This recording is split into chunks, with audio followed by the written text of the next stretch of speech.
Look at the ruins. Crusader fortress or citadel guarding Valletta and from the Moorish invaders.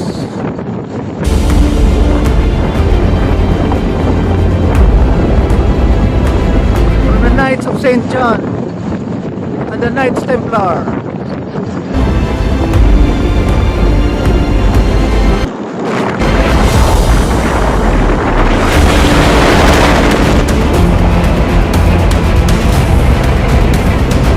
This is where the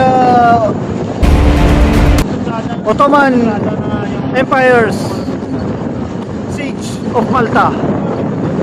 They were defeated and retreat back to Turkey.